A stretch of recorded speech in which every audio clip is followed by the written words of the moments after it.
Brilliant healer new life in the shadows.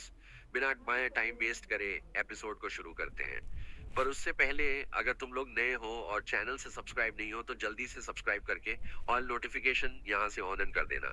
तो चलो फिर एपिसोड को शुरू करते हैं। एपिसोड 1 की शुरुआत में हम लोगों को एक छोटी लड़की को दिखाया जाता है जिसका नाम लिली होता है। वो अब सोकर उठ जाती है और अब वो एक लड़की को उठाती है जिसका नाम जनोस होता है। जनोस को उठाने के बाद लिली अब नहा धोकर तैयार हो जाती है और वो जनोस के लिए चाय भी तैयार कर देती है। इस चीज के लिए अब जनोस उसका शुक्रिया करता है और वो भी जाकर अब चाय पीता है। इसके बाद लिली अब हम लोगों को बताने लगती है कि एक थर्ड रेट का हीलर वो होता है जो कि सिर्फ नॉर्मल इंजरीज को हील करता है, और सेकंड रेट हीलर वो लोग होते हैं जो कि पूरी तरह से एक पर्सन को हील कर सकते हैं। जिसके बाद आते हैं फर्स्ट रेट के हीलर, वो लोग दुनिया को अच्छी जगह बना सकते हैं। लिलिया बताती है कि ये किंगडम ऑफ हरजीत है जहां पर सालों से हीलर्स रहते हैं। हीलर्स की वजह से ही ये किंगडम काफी ज्यादा इंपॉर्टेंट बन चुका है, और रॉयल हॉस्पिटल वो जगह है जहां पर काफी सारे हीलर्स इकट्ठा होते हैं। वहां पर वो लोग हीलिंग मैजिक के बारे में सीखते हैं और फिर अपना लाइसेंस पाते हैं। उसी के बाद वो लोग अपनी हीलर की जर्नी को शुरू करते हैं। लिलिया बताती है कि पर किंगडम के कॉर्नर पर एक पर्सन है जिसे फॉर्मल एजुकेशन नहीं मिली और उसे लाइसेंस भी नहीं मिला है हीलिंग प्रैक्टिस करने का। वो यहाँ पर जनोस की बात कर रही होती है। हम अब देखते हैं कि जनोस एक बंदे की चोट को हील कर देता है और अब खुश होके वो बंदा जनोस को पैसे दे देता है और अब वो उसका शुक्रिया करता है, जिस पर जनोस कहता है कि शुक्रिया करने की जरूरत नहीं है, जब तक तुम मुझे पैसे दोगे तब तक मैं हील करूंगा। जिसके बाद वो बंदा वहां से चला जाता है और अब लिली जेनोस के पास आती है और कहती है कि क्या तुम्हारी आज हाउस कॉल है। तो वो कहता है चिंता मत करो, मैं रात होने से पहले आ जाऊंगा। जो सुनकर लिली कहती है ठीक है, जब तक तुम आओगे तब मैं तुम्हारे लिए डिनर तैयार रखूंगी। तो अब जेनोस भी चला जाता है। अगले सीन में हम लोग अब लिली को देखते हैं जो कि अब डिनर बनाना शुरू कर देती है। पर तभी उड़ते हुए उसके पास एक लड़की आ जाती है जिसका नाम कार्मेलिया। कार्मेलिया खाने को देखकर कहती है कि तुम तो स्ट्यू बना रही हो, मैं इसे खाना चाहती हूँ क्योंकि तुम हमेशा खाना अच्छा बनाती हो। जिस पे लिली भी कहती है हाँ, मैं एक दिन जनोस की वाइफ बनने वाली हूँ तो मुझे अच्छा खाना तो बनाना ही आना चाहिए। जो सुनकर का कामया कहती है कि तुम तो काफी अच्छी हार्ड वर्कर हो, ठीक है, मैं जाकर अपने रूम में रेस्ट करती हूँ। ऐसा बोलकर वो वहां से चली जाती है। जिसके बाद हम लोग अब वहां पर जोफिया नाम की लड़की आ जाती है जेनो से मिलने के लिए। पर लिली उसे बताती है कि जेनोस काम पर गया है। जो सुनकर जोफिया कहती है कि ठीक है, तो फिर मैं उसका वेट कर लेती हूँ। जिसके बाद वो बैठ जाती है और कहती है कि मैं जेनो से अकेले ही मिलना चाहती थी, पर लगता है नहीं होगा ऐसा। जिसके बाद अब वहां पर एक और लड़की आ जाती है। उसे देखकर जोफिया कहती है तो तुम भी आ गई। इस लड़की का नाम इंगा होता है और अब वो भी जलोस से मिलने आई है। तो लिली अब उसे बताती है कि जलोस काम पे गया है। जो सुनकर वो भी अब वेट करने के लिए जा रही होती है, पर वो वहां पर सोफिया को देख लेती है। वो कहने लगती है कि मैं जिनो से अकेले मिलना चाहती थी। जो सुनकर जोफिया कहती है कि अब मैं यहाँ पर उसका वेट कर रही हूँ तो तुम घर चली जाओ। तो इंगा कहती है कि अगर ऐसी बात है तो अब मैं भी वेट करूंगी। ऐसा बोलकर वह भी वहां पर बैठ जाती है। इसके बाद वह लोग आपस में ही लड़ने लगते हैं। पर तभी वहां पर एक और लड़की आ जाती है जिसका नाम लोए होता है। वो तो जनोस से मिलने के लिए दरवाजा ही तोड़कर अंदर आ जाती है। तो लिली अब उसे बताती है कि जनोस तो नहीं है, पर बाकी सभी लोग अंदर हैं, तुम भी अंदर आकर वेट कर लो, पर दरवाजे को ठीक करके आना। जिसके बाद वो सभी लोग अब एक साथ जाकर बैठ जाती है जहां पर अब लिली खाना बनाने लगती है और अब वो उस खाने में एक पत्ती डाल देती है, ये कहकर कि ये एक सीक्रेट इंग्रेडिएंट है। वह अब सभी लोगों से पूछती है कि हम लोग तब खाना खाएंगे जब जेनोस वापस आ जाएगा, तो क्या तुम लोग भी खाना खाना चाहोगे। जिस पर वो सभी लोग हाँ कहते हैं। जो सुनकर लिली अब कहती है कि ठीक है, इतने खाना पक रहा है, इतने में जाकर लॉन्ड्री कर लेती हूँ। ऐसा बोलकर वो वहां से चली जाती है। पर तभी लोए और ईगा कहने लगती है कि खाने की स्मेल तो काफी बढ़िया आ रही है, हम लोग वेट नहीं कर पा रहे हैं। ऐसा बोलने के बाद वो खाने के पास आ जाते हैं और लोए अब खाने को टेस्ट करती है और उसे वो खाना काफी बढ़िया लगता है। जो सुनकर ईगा भी काफी क्यूरियस हो जाती है और अब वो भी खाने को खाने लगती है। और अब वो लोग जोश जोश में कुछ ज्यादा ही खाना खाने लगते हैं, जो देखकर जोफिया उन लोगों से रुकने के लिए कहती है और कहती है कि अगर तुम रुकोगे नहीं तो लिली गुस्सा हो जाएगी। पर वो लोग रुक ही नहीं रहे होते हैं, जो देखकर जोफिया कहती है कि तो फिर मैं क्यों रुकी हुई हूँ, मैं भी खाना खा लेती हूँ।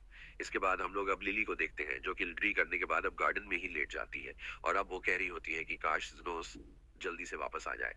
और इस सीन में हम लोग अब देखते हैं कि उन तीनों ने तो खाने को खत्म ही कर दिया है और अब वो लोग अब आपस में एक दूसरे को ब्लेम करने लगते हैं, ये कहकर कि खाना तुमने खत्म किया है। पर तभी अब वो लोग कहते हैं कि हमें इस खाने को जल्दी फिर से तैयार करना होगा, चलो इस पॉट को जल्दी से इंग्रेडिएंट से भर देते हैं। वो लोग अब ऐसा करने ही वाले होते हैं। पर तभी वहां पे लिली आ जाती है जो कि गुस्से में अब उन लोगों से पूछ रही होती है कि तुमने आखिरकार ये क्या किया। तो अब उन लोग को वहां पर बिठा देती है और अब वो लोग समझा ही नहीं पा रहे होते हैं कि आखिरकार हुआ क्या। तो अब लिली उन लोग को गुस्से में देखती है, जो देखकर वो लोग भी डर जाते हैं और कहते हैं कि माफ करना, हमसे रुका नहीं गया और इसलिए हमने वो खाना खा लिया।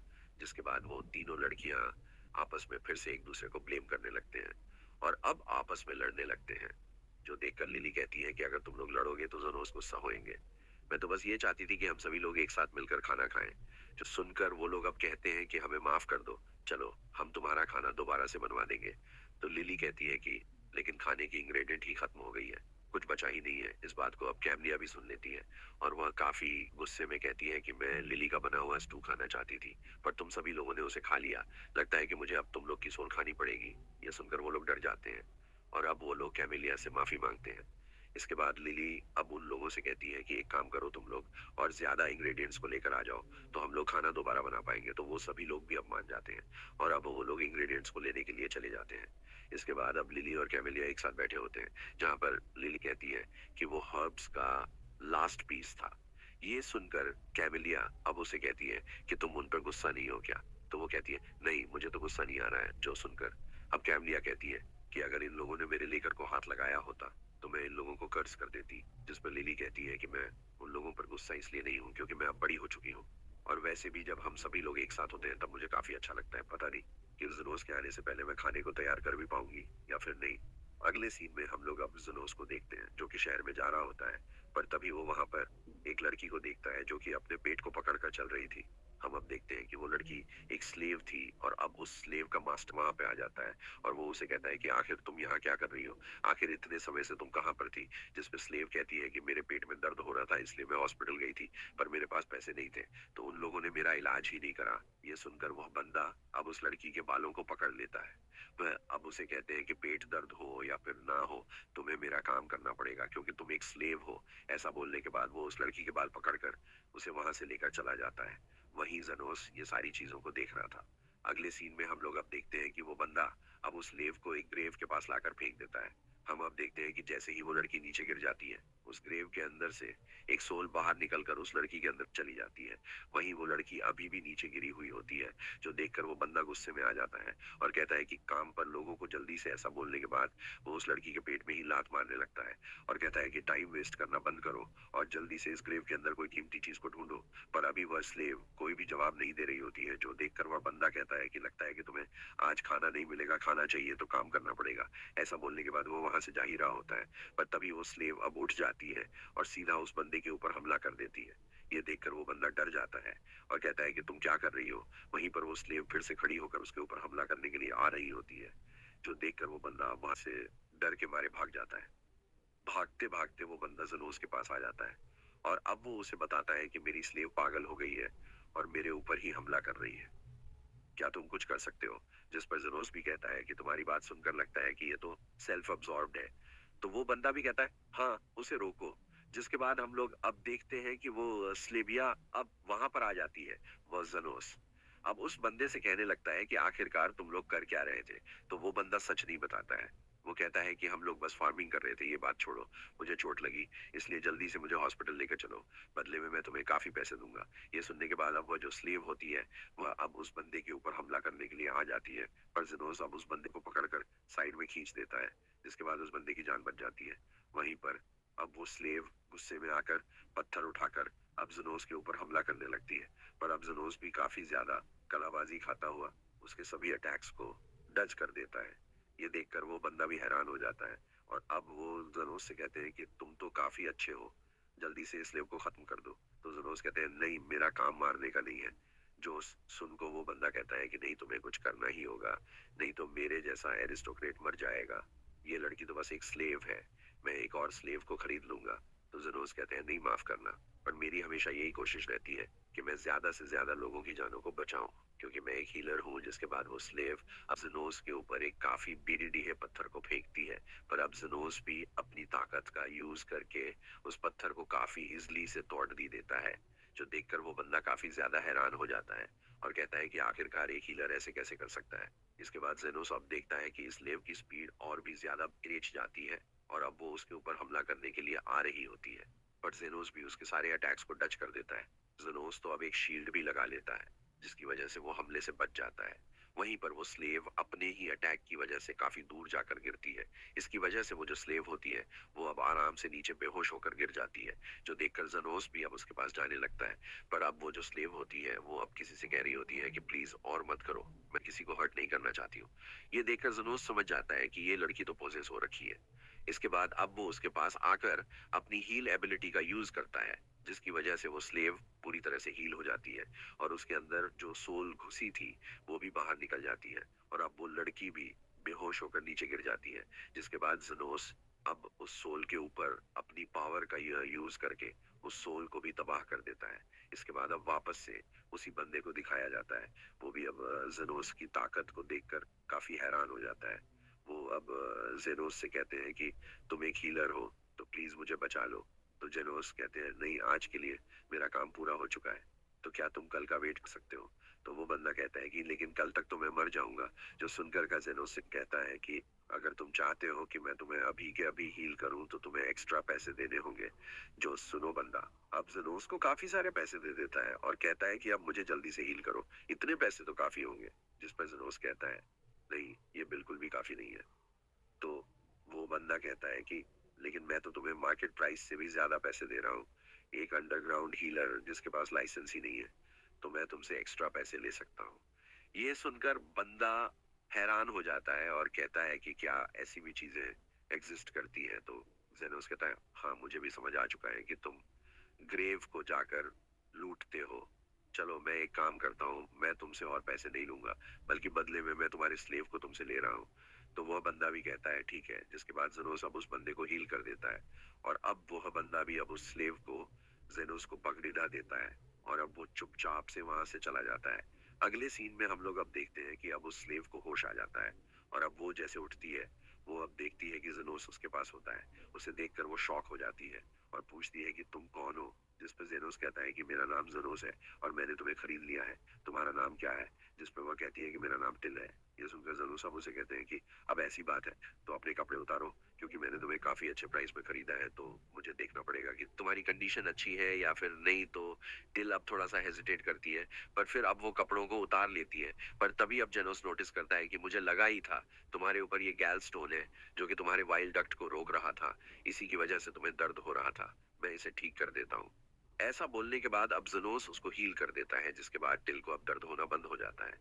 वह अब जेनोस से पूछते हैं कि तुमने ये क्या किया? जिस पर वह कहता है कि मैंने तुम्हें खोला और फिर स्टोन को निकाल दिया और फिर तुम्हें बंद कर दिया। तो टिल कहती है कि लेकिन तुमने कोई भी इनकंटेशन और मैजिक सर्कल तो यूज ही नहीं किया और मुझे ओपन करने का निशान भी नहीं दिखा। जिस पर जेनोस कहता है कि ये तो कोई भी हीलर कर सकता है। तो टिल कहती है नहीं, ऐसा करना बिल्कुल भी नॉर्मल नहीं है।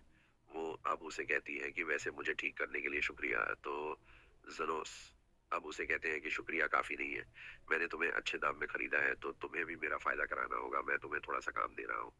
ये सुनकर टिलर घबरा जाती है कि जेनोस उसे कौन सा काम देगा। पर तभी जेनोस अब उसे एक किताब दिखाते हैं और कहता है कि मैं चाहता हूँ कि तुम इस चीज को ढूंढो। तो टिल भी मान जाती है। जिसके बाद अब वो जेनोस को सही जगह पर लेकर आ जाती है। तो वहां पर से हर्ब्स इकट्ठा कर लेते हैं। उन हर्ब्स को देखने के बाद जेनोस कहता है कि ये बिल्कुल परफेक्ट है, शुक्रिया इसके लिए। टिल कहती है कि शुक्रिया की क्या बात है, क्या इतना सही में काफी है, मैं तो और काम करना चाहती हूँ आपके लिए। जिस पर जेनोस कहते हैं नहीं, तुमने अपना काम पूरा कर दिया, मैंने तुम्हारी मदद करी और तुमने मेरी मदद करी, तो हिसाब बराबर हो गया है। तो टिल कहती है कि लेकिन मैंने तो कुछ भी नहीं करा है। जिस पर जेनोस कहते हैं नहीं, तुमने इनको ढूंढा है, जिन्हें मैं भी नहीं ढूंढ पाता हूँ। इनकी कीमत उसी चीज के बराबर की है जो कि मैंने तुम्हारे लिए किया है, तो हिसाब अब बराबर होता है। मैं इस कॉन्ट्रैक्ट को फाड़ रहा हूँ, इससे अब तुम स्लेव नहीं रहोगी। ऐसा बोलने के बाद जेनोस अब उस कॉन्ट्रैक्ट को फाड़ देता है, जो देखकर टिल भी थोड़ी सी खुश हो जाती है। वो कहती है कि लेकिन अब मुझे पता नहीं है कि अब मुझे क्या करना चाहिए, पर क्योंकि अब मैं स्लेव नहीं हूँ तो मुझे पता लगाना होगा कि मुझे क्या करना चाहिए, और जब मुझे पता चल जाएगा तो मैं आपको बताने के लिए जरूर आऊंगी। जिस पर जेनोस भी कहते हैं ठीक है, अगर तुम वैसे चोटिल हो जाओ तो मुझे मिलने के लिए आना, मैं तुम्हें हील कर दूंगा, पर हाँ, उसके लिए मैं तुमसे पैसे भी लूंगा। और इसी में हम लोग अब देखते हैं कि जेनोस अब घर पे वापस आता है, जहां लिली अब उसे कहती है वेलकम बैक, पर डिनर अभी रेडी नहीं है। तभी वहां पर अब वही तीनों लड़कियां आ जाती हैं, जो कि अपने साथ काफी ज्यादा इंग्रेडिएंट्स को लेकर आ चुकी हैं। उन्हें देखकर जेनोस अब उन लोगों से कहते हैं कि आखिर हुआ क्या है, पर अब वो लोग कुछ बताते नहीं है। वहीं पर लिली तो अब काफी ज्यादा खुश हो जाती है क्योंकि वो लोग काफी ज्यादा इंग्रेडिएंट्स को लेकर आ चुके हैं खाना बनाने के लिए। बट जनो इतना ज्यादा इंटरेस्टेड नहीं होता है, वो अब वहां से चला जाता है। वहीं जनो अब जो खड़ा होता है तभी वहां पर कार्मिला आ जाती है, जो कि उसे कहती है कि लगता है कि तुमने आज काफी मजा किया, तुम्हारे पास से तुम्हें एक नई लड़की की स्मेल को सेंस कर पा रही हूँ। जिस पर जेनोस कहता है कि मुझे सूंघना बंद करो। इसके बाद हम लोग अब देखते हैं कि सभी लोग भी अब वहां पे आ जाते हैं। वहीं लिली भी अब कहने लगती है कि क्योंकि यहाँ पर अब सभी लोग हैं तो मैं काफी ज्यादा खाना बना सकती हूँ। इसके बाद वो वहां से जाने लगती है, पर तभी वो जेनो से कहती है कि लेकिन मैं सबसे पहले तुम्हारे लिए काली चाय बना देती हूँ, उसे हम सभी लोग एक साथ पियेंगे। जिस पर जोनोस भी कहता है हाँ। और अब इसी के साथ ये एपिसोड यही खत्म हो जाता है।